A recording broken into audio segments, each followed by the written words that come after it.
भारत का सबसे बड़ा झूठा प्रधानमंत्री नरेंद्र मोदी, इसने कहा मैं 2 करोड़ लोगों को नौकरी दूंगा। क्या प्रधानमंत्री झूठा फ्रॉड जिसको बोलते हैं। 420 भाजपा सांसद अब जनरल डायल की तरह गोलियां चलवा दें, ऊपर में जेसीए भी चढ़वा दें, जनरल डायर की भूमिका में आ जाए हिटलर शाही, तो ये कर ये रहे हैं। हमारे पटना के यशस्वी मानवजीत सिंह ढिल्लन साहब ये आईपीएस पढ़ कर आए हैं। क्या आईपीएस जो है वो देशद्रोही लोग पढ़ते हैं?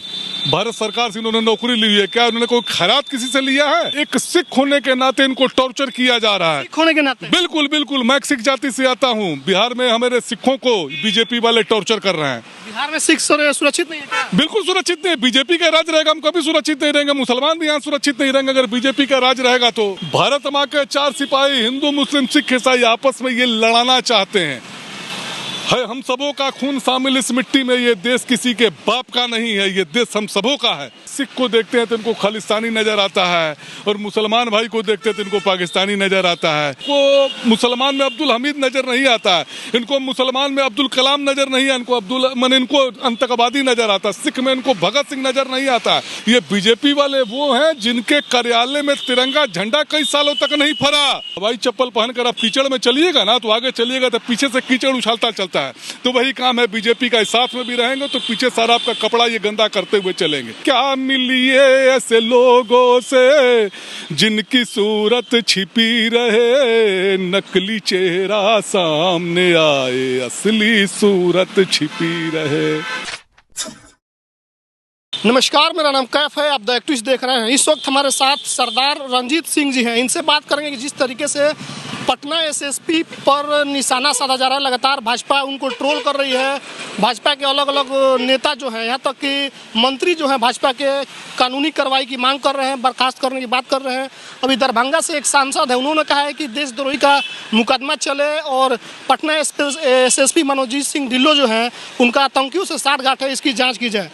राजद नेता हैं और सरदार जी, इनसे बात करेंगे। सर, कैसे देख रहे हैं आप? देखिए, बीजेपी की पुरानी नीति रही है कि अल्पसंख्यक विरोधी। वो सिख जब किसान आंदोलन वहां कर रहे थे तो उनको नरेंद्र मोदी को इसमें आतंकवादी नजर आ रहे थे। आंदोलन जीवी परजीवी क्या क्या नहीं आरोप लगाए। वहां लंगर चलता था, आज हमारे गुरुद्वारों में लंगर चलता है, कहाँ से फंडिंग आती है इसका कोई जवाब दे सकता है? तो इनको फंड पाकिस्तान से आ रहा है। इनका काम है आरोप को लगाना। भारत का सबसे बड़ा झूठा प्रधानमंत्री नरेंद्र मोदी, इसने कहा मैं 2 करोड़ लोगों को नौकरी दूंगा। क्या प्रधानमंत्री? झूठा फ्रॉड जिसको बोलते हैं। 420 देश के लिए समर्पित है। देश के लिए क्या समर्पित है? देश के भाई से भाई को लड़ाते हैं, हिंदू मुस्लिम को लड़ाते हैं। हमारे वहाँ लंगर चल रहा था, कहते इनको फंडिंग पाकिस्तान से आती है। सिख को देखते हैं तो इनको खालिस्तानी नजर आता है, और मुसलमान भाई को देखते हैं तो इनको पाकिस्तानी नजर आता है। आज कहते हैं ये पाकिस्तान के पास खाने के लिए नहीं है, तो वो फंडिंग उनको कर रहा था। गुरुद्वारों का लंगर था, हमारे वहाँ चल रहा था। 13 महीने आंदोलन जिन्होंने किया, ये किसानों के सपोर्ट का बिल है, इनको फायदा देगा। लास्ट में 13 महीना के बाद जब इनको निरस्त करना पड़ा, जब वो देखा कि नहीं हटे, तो कहते हैं कि मैं इन लोगों को समझा नहीं सका, मैं इसके लिए माफी मांगता हूं। अरे हमारे पटना के यशस्वी मानवजीत सिंह ढिल्लन साहब ये आईपीएस पढ़ कर आए हैं। क्या आईपीएस जो है वो देशद्रोही लोग पढ़ते हैं? भारत सरकार से इन्होंने नौकरी ली है, क्या उन्होंने कोई खैरात किसी से लिया है? इन्होंने अपनी क्वालिफिकेशन पर पढ़कर आईपीएस पास करके इन्होंने नौकरी ली है, और इनको ये देशद्रोही कर रहे हैं। एक सिख होने के नाते इनको टॉर्चर किया जा रहा है। सिख होने के नाते? बिल्कुल, मैं सिख जाति से आता हूँ। बिहार में हमारे सिखों को बीजेपी वाले टॉर्चर कर रहे हैं। बिहार में सिख सुरक्षित नहीं है क्या? बिल्कुल सुरक्षित नहीं। बीजेपी का राज रहेगा, हम कभी सुरक्षित नहीं रहेंगे। मुसलमान भी यहाँ सुरक्षित नहीं रहेंगे अगर बीजेपी का राज रहेगा तो। हम लोग सुरक्षित नहीं हैं। माननीय नीतीश कुमार जी को मैं तहे दिल से धन्यवाद करता हूँ कि माननीय नीतीश कुमार जी की पार्टी ने मानवजीत सिंह ढिल्लो को जो है सपोर्ट किया। उन्होंने कहा कि 2013 में भी आरके सिंह ने ये बयान दिया था कि अगर कहीं 100 आतंकवादी घटना अगर होती है तो उसमें अगर आतंकवादी पकड़े तो 10 तो आतंकवादी आरएसएस माइंडेड होते हैं, तो मंत्री बना उनको नरेंद्र मोदी की सरकार में उनको मंत्री बनाएगा। और सिख होने के नाते हमें टॉर्चर किया जा रहा है। ये अशोक चौधरी का बयान था, मैं कल में सुन रहा था। तो सिखों को पूरा तरह से टॉर्चर किया जा रहा है बिहार में। अगर माननीय नीतीश कुमार जी को अगर जरा भी नैतिकता बची हो तो तुरंत इनको उनसे अलग हो जाना चाहिए। मैं नीतीश कुमार जी से अपील करूंगा। भाजपा सांसद कह रहे हैं कि इनको देशद्रोही साबित किया जाए, देशद्रोही का मुकदमा चले। तो भाजपा सांसद अब जनरल डायल की तरह गोलियां चलवा दें, ऊपर में जेसीए भी चढ़वा दें, जनरल डायर की भूमिका में आ जाए हिटलर शाही, तो ये कर ये रहे हैं। माने कोई भी लोगों को लग रहा है कि जनरल डायर जैसा व्यवहार बिहार में होगा। बिल्कुल बिल्कुल जनरल चला दिया जाएगा। बिल्कुल ही चलवा दें। जब इस कारण पर देशद्रोही का मुकदमा चलेगा, पटना बिहार की राजधानी है, जहाँ के वो SSP हैं और उनको ऊपर कहते हैं देशद्रोही का मुकदमा चलाया जाए। किस सांसद ने कहा है? किस सांसद? दरभंगा के सांसद हैं, बताइए। भाजपा का इनकी मानसिकता देख लीजिए, इनकी मानसिकता देख लीजिए। प्रसाद ठाकुर नाम है। इनकी मानसिकता इनकी देख लीजिए, इनकी मानसिकता क्या, सिख के प्रति क्या, मुसलमान के प्रति क्या। ये तो चाहते ही नहीं कभी सिख मुसलमान यहाँ पर पनपे। अब्दुल हमीद जो थे, उन्होंने पाकिस्तान के खिलाफ में जो उसका पैटर्न टैंक तोड़ा था, पाकिस्तान का 3 पैटर्न टैंक तोड़े थे, उनको मरणोपरांत उनको परमवीर चक्र मिला था। इनको मुसलमान में अब्दुल हमीद नजर नहीं आता है, इनको मुसलमान में अब्दुल कलाम नजर नहीं है, इनको आतंकवादी नजर आता है। सिख में इनको भगत सिंह नजर नहीं आता है। जो काला पानी की जो सजाएं हुई ब्रिटिश गवर्नमेंट के समय, सबसे ज्यादा काला पानी की सजाएं जो हुई थी उसमें 80% सिख थे। सिखों का देश के लोग क्या करेंगे, कैसे बचाएंगे अपने SSP साहब को? SSP साहब को तो भाई वो तो कानूनी प्रक्रिया है, वो तो खंडन किए भाई। उन्होंने क्या कहा कि जिस प्रकार से RSS डंडा लेकर अपना हाफ पैंट पहनकर जो प्रशिक्षण देते हैं, उसी पॉइंट बढ़ गया। हाँ, उसी प्रकार से ये हम लोग भी फिजिकली प्रशिक्षण देते हैं। ठीक है, मैं कहता हूँ हर जाति में कोई खराब होता है। नाथूराम गोडसे ने महात्मा गांधी को मारा था। नाथूराम किस जाति से आता था? तो उसको ये बीजेपी वाले क्यों नहीं कहते? ये तो खुद ही नाथूराम गोडसे को आप क्या कह रहे हैं? नाथूराम गोडसे ने उनकी पूजा, वो उनकी पूजा कौन करते हैं? इनकी पूजा बीजेपी वाले करते हैं। नाथूराम गोडसे किस जाति से आते थे? तो उनको क्यों नहीं देशद्रोह उनके खिलाफ में ये कुछ बोलते हैं? उनके तो पूजा करते हैं।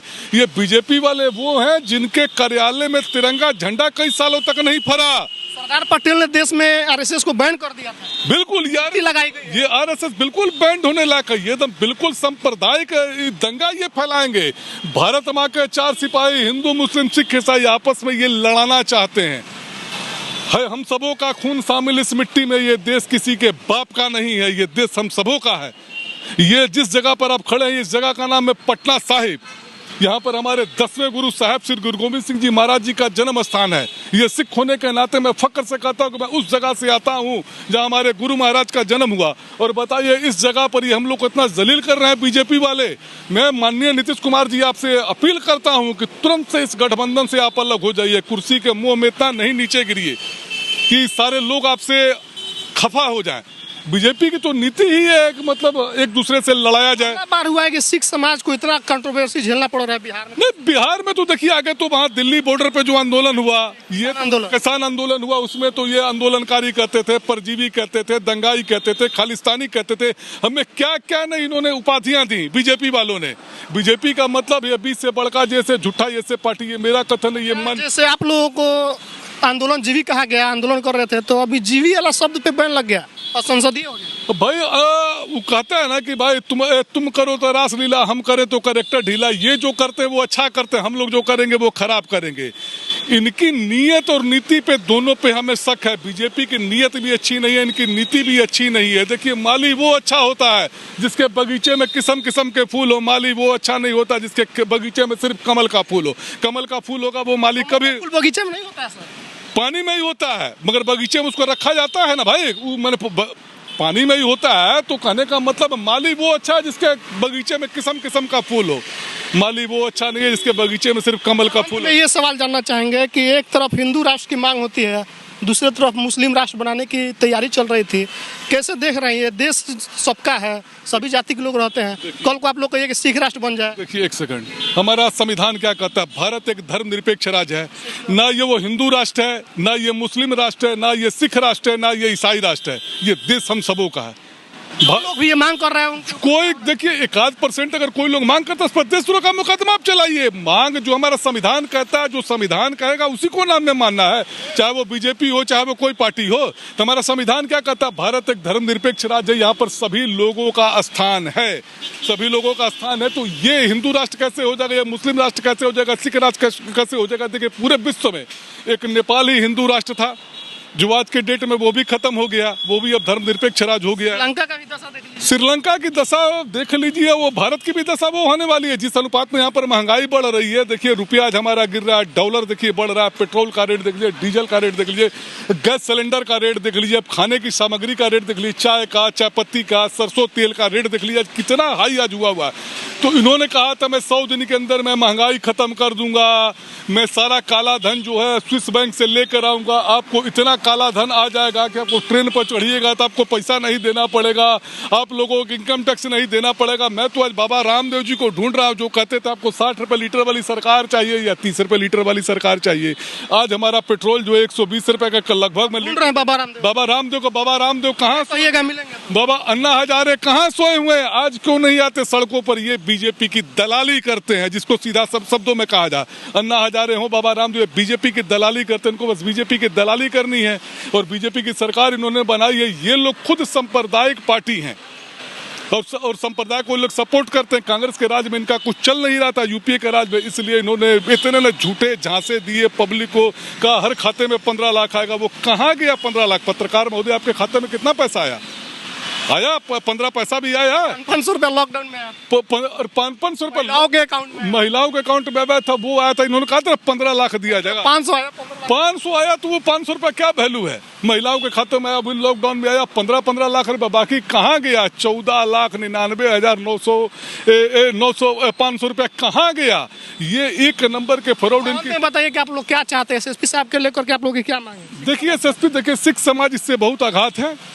सिख समाज पर इन्होंने कहा ये खालिस्तानी होने का जो इन्होंने आरोप लगाया, ये बिल्कुल ही बेबुनियाद और निराधार है। माननीय नीतीश कुमार जी ने पटना राजधानी में मानवजीत सिंह ढिल्लन जी को एसएसपी बनाया। मैं सिख होने के नाते इसमें फख्र करता हूं, लेकिन बीजेपी वाले, उन्हीं के गठबंधन वाले ये आरोप लगाते। बीजेपी का पता काम क्या है? कुछ लोग दोस्त होते हैं हवाई चप्पल के तरह, हवाई चप्पल पहनकर आप कीचड़ में चलिएगा ना तो आगे चलिएगा तो पीछे से कीचड़ उछालता चलता है। तो वही काम है बीजेपी का, साथ में भी रहेंगे तो पीछे सारा आपका कपड़ा ये गंदा करते हुए चलेंगे। चप्पल से कर रहे हैं कंपेयर, बस चप्पल की तरह, हवाई चप्पल, राष्ट्रीय पार्टी है देश की सबसे बड़ी, चप्पल की तरह ये है, ये चलेंगे ना पीछे तो आपका वाले चप्पल की तरह बिल्कुल कीचड़ पीछे उछलता है, जैसे हवाई चप्पल पहनकर चलते हैं ना आप कीचड़ में। जी देश की सबसे ताकतवर पार्टी मानी जाती है, ताकतवर पार्टी है, मगर चप्पल की तरह आपके साथ रहेंगे, सारा कीचड़ आप पर पीछे उछालते हुए चलेंगे। बीजेपी का मतलब बड़का झूठा पार्टी। ये माननीय नीतीश कुमार जी का बयान है, ये मेरा बयान नहीं है। आपको याद आ रहा है कि नहीं आ रहा? ये बयान किसने दिया था? गलती स्वीकार कर लिए साथ में, किनके साथ में है कि क्या? देखिए बीजेपी के साथ में जो रहा है, इनके साथ में ममता बनर्जी थी अटल जी के समय में, आज ममता बनर्जी इनसे अलग हो गई। इनके साल में अकाली दल थी, अकाली दल इनसे अलग हो। इनके साथ में शिवसेना थी, शिवसेना इनके अलग हो गई। इनके साथ माननीय नीतीश कुमार जी थे, कुछ समय के लिए अलग हो गए थे, फिर उनकी ये गोद में जाकर बैठे। इनके साथ में रहकर ये बरगद और पीपल के पेड़ तरह कोई गांछ नहीं पनपता, वही बीजेपी है, बरगद और पीपल की तरह इसके नीचे रहिएगा, ये अजगर की तरह आपको लील जाएगी। और अरुणाचल प्रदेश में जेडीयू को इसने क्या किया? जेडीयू को इसने क्या किया? उनके 9 वहां खात्मा कर दिया। बिहार में क्या था, मुकेश सहनी जी की पार्टी का इन्होंने क्या किया? सारी पार्टी को उनको खत्म, वापसी करा, गर्म अजगर की तरह लील गए। इनका नियत देख लीजिए, क्या मिली है ऐसे लोगों से जिनकी सूरत छिपी रहे, नकली चेहरा सामने आए, असली सूरत छिपी रहे। नकली सूरत लगे बीच में, बिल्कुल ये नकली सूरत है ही है इनकी, ये नकली सूरत वाले हैं। बीजेपी का मतलब है बड़का झूठा पार्टी। ये संप्रदाय फैलाना, कितने झांसे देकर ये सत्ता में आए। इन्होंने क्या कर लिया आज भाई, हमको बताइए ना। जो कहते हैं कि हमें ये राज्य बनाना, यहाँ पर 200 साल अंग्रेजों का राज रहा, उससे पहले हमारा मुस्लिम राज था, कुछ साल पहले महाराजा रंजीत सिंह के समय सिख राज भी रहा। ये देश तो हम सबों का ना है भाई, ये देश इनके बाप का थोड़ी है, ये देश हम सबों का। इस मिट्टी में हम लोग जन्म, इस मिट्टी नहीं चाहते कि हिंदू राष्ट्र हो, मुस्लिम राष्ट्र हो, सिख राष्ट्र हो। संविधान पहले बदलो। हम क्यों चाहेंगे? हमारा भारत का संविधान क्या कहता है? पत्रकार महोदय आप कैसी उल्टी बात कर रहे हैं? जो मांग हो रही, मांग कोई किसने? कपिल मिश्रा ने प्रेस कॉन्फ्रेंस किया हिंदू राष्ट्र के लिए। किसने? कपिल मिश्रा जो दिल्ली में है। अरे भैया, अब हिंदू राष्ट्र के लिए प्रेस कॉन्फ्रेंस किया, तो वो संविधान को पलट दे, संविधान को पलट दे। हिंदू राष्ट्र बनाना तो संविधान को पलट दे। हमारा संविधान क्या कहता है? हम संविधान को मानने वाले लोग हैं, महात्मा गांधी को मानने वाले लोग हैं हम लोग, ये नाथूराम गोडसे को मानने वाले लोग हैं, संविधान को मानने वाले नहीं लोग हैं। क्या कहा जाएगा ऐसे लोगों के बारे में? चलिए, तो हमारे साथ सरदार जी थे, इन्होंने साफ तौर पे कहा है कि सिख बिहार में अब सुरक्षित नहीं महसूस कर रहे हैं अपने आप को। सिखों के साथ बिहार सरकार में जो भाजपा के लोग हैं, नाइंसाफ़ी कर रहे हैं और ये लोग बहुत नाराज़ हैं। जो पटना के एसएसपी के ऊपर लालछन लगाए जा रहे हैं, जो आरोप लगा रहे हैं उनको लेकर के, रणजीत सिंह जी थे, सरदार हैं, बहुत नाराज है, राजद के नेता हैं। आपकी क्या प्रतिक्रिया है कमेंट करके बताइए। फेसबुक पर देख रहे हैं शेयर कीजिए, यूट्यूब पर देख रहे हैं घंटी बजा कर चैनल को सब्सक्राइब कीजिए। धन्यवाद।